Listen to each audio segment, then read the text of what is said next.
નમસ્કાર મિત્રો, આપ સૌને મારા રામ રામ, જય શ્રી કૃષ્ણ. દર્શક મિત્રો, કર્મ મોટું કે ધર્મ, કર્મ વિના કશું નથી, આવા વાક્યો આપણને સતત સાંભળવા મળતા હોય છે અને એ સત્ય પણ છે.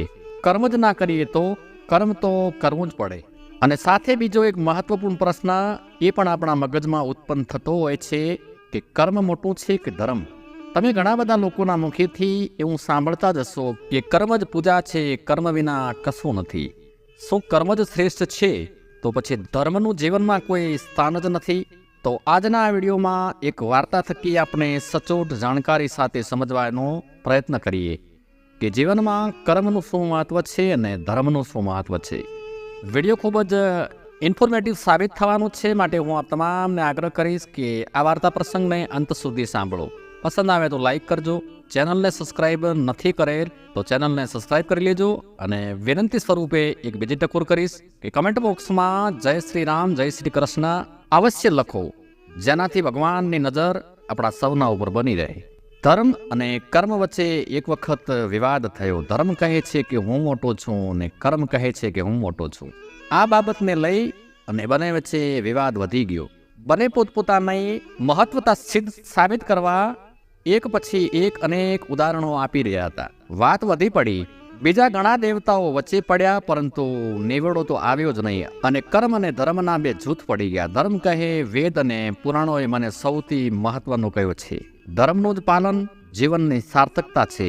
ત્યારે ધર્મના ટેકેદાર બોલ્યા, ધર્મ મનુષ્યનું જીવન પવિત્ર બનાવે છે, ધર્મ મનુષ્યને ઈશ્વરની પાસે જવામાં મદદ કરે છે, ધર્મ મનુષ્યની દરેક મનોકામનાઓ પૂર્ણ કરે છે. આવા ઘણા બધા વિધાનો દ્વારા ધર્મની શ્રેષ્ઠતા પુરવાર કરવા માટે થયા. હવે કર્મ કહે છે કે ગીતામાં સ્વયં ભગવાન કૃષ્ણએ મારા મહત્વને સમજાવતું જીવન દર્શન કહ્યું છે, મારે વધુ કંઈ કહેવાની જરૂર નથી. પછી કર્મના ટેકેદારો બોલ્યા, કર્મ મનુષ્યના જીવનને ઉપયોગી બનાવે છે, શુભ કર્મ મનુષ્યને શુભ ફળ આપે છે, અને કર્મમાં એટલી તાકાત છે કે ઈશ્વરને તમારી પાસે લઈ આવે છે. આવા ઘણા વિધાનો થયા, પરંતુ કોઈ નિર્ણય થયો નહીં. એટલે ન્યાય કરાવવા હાટુ આ બંને દેવરાજ ઇન્દ્ર પાસે ગયા.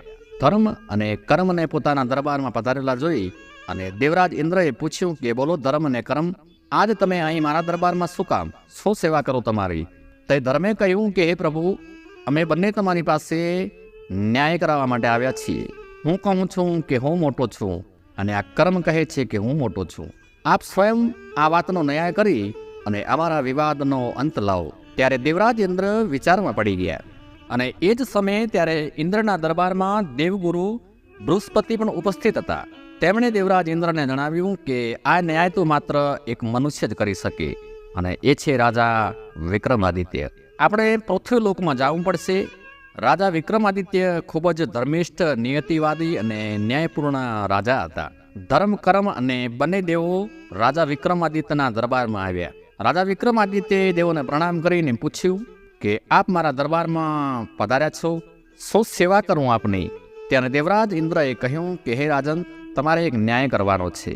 આ કર્મ અને ધર્મ વચ્ચે વિવાદ થયો છે કે બંનેમાંથી મોટું કોણ? રાજા વિક્રમાદિત્યએ કહ્યું, તમે બધા મારી સાથે આવો, બહાર આપણે બધાએ વનમાં જવું પડશે.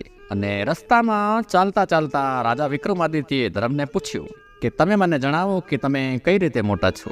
ત્યારે ધર્મ બોલ્યો કે હું ના હોઉં તો આ પૃથ્વી ઉપર પાપ વધી જાય, નદીઓ સુકાઈ જાય, મનુષ્યને મારીને ખાવા લાગે, ક્યાંય કોઈ દેવનું મંદિર ના રહે, મારા વિના પૃથ્વી ઉપર પ્રલય આવી જાય, એટલે મોટો તો હું જ છું. પછી રાજા વિક્રમાદિત્યએ કર્મને પૂછ્યું કે હવે તમે કહો કે તમે કઈ રીતે મોટા છો? તો એ કર્મ જવાબ આપે છે કે હું ના હોઉં તો આ દુનિયા થોભી જાય, માણસ ભૂખથી તડપી તડપીને મરી જાય, એટલે મોટો તો હું જ છું. ત્યારે રાજા વિક્રમાદિત્યને સામેથી આવતો એક પુરુષ દેખાયો. રાજા વિક્રમાદિત્યએ કર્મને કહ્યું કે માણસની સાથે જાઓ અને સાથે રહીને એનું કર્મ કરાવો. અને ધર્મને કહ્યું કે તમે થોડી વાર હાટું સૂઈ જાઓ. ધર્મ સૂઈ ગયો અને કર્મ પેલા માણસની સાથે ગયો. એ માણસ એના ગુરુજીને મળવા માટે જઈ રહ્યો હતો. ઘણા દિવસો બાદ ગુરુને મળવા જઈ રહ્યો હતો, એટલે ખૂબ જ ખુશ હતો. એ ગુરુજીની કુટીરમાં ગયો. ત્યાં એક સાધુ મહાત્મા તપસ્યામાં લીન હતા. એ જ એના ગુરુ હતા. એણે ગુરુ મહારાજને પ્રણામ કરીને ગુરુજીને બોલાવ્યા. એક વખત, બે વખત અને 3 વખત બોલાવા છતાંય ગુરુજી તરફથી કોઈ જવાબ ન મળ્યો. કારણ કે ગુરુજી તો ધ્યાનમાં લીન થઈ ગયા હતા. એટલે પેલા વ્યક્તિને ક્રોધ આવી ગયો, કારણ કે એની સાથે ધર્મ તો હતો જ નહીં. ધર્મ તો સૂઈ ગયો હતો, સાથે હતું માત્ર કર્મ. હવે ધર્મ વિના કર્મ એનું કાર્ય તો કરે, પણ ના કરવાનું જ કરે. ક્રોધમાં આવીને એ માણસ એના ગુરુને મારવા લાગ્યો. ગુરુ ધ્યાનમાંથી બહાર આવ્યા, આંખ ખોલી તો એમનો શિષ્ય જ એમને મારી રહ્યો.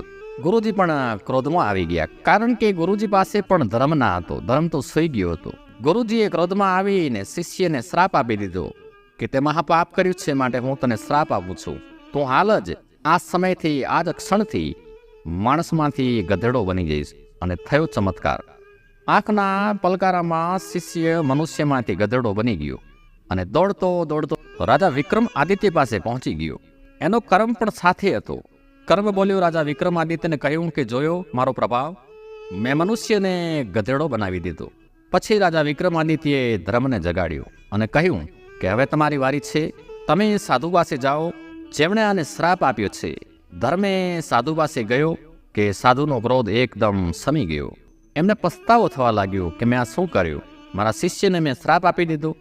પછી મનુષ્યમાંથી ગધેડો બની ગયેલ શિષ્યની પત્ની તેને ત્યાં લઈને આવી, ગુરુ મહારાજને પગે પડીને ક્ષમા માગી કે મહારાજ તમારો શ્રાપ પરત લઈ લો, એટલે મારો પતિ ગધેડામાંથી પાછો માણસ બની જાય. પણ ગુરુજીએ કહ્યું કે શ્રાપ તો હું ઈચ્છું છતાં પાછો નથી લઈ શકતો, કારણ કે હવે એ મારા હાથની વાત નથી, પરંતુ હું એક રસ્તો બતાવું જેનાથી એનું કલ્યાણ થઈ જશે. રાજા વિક્રમાદિત્યના દરબારમાં 2 દેવો પધારેલા છે, આને એમની પાસે લઈ જા અને દર્શન કરાવ, તારા પતિનું કલ્યાણ થઈ જશે.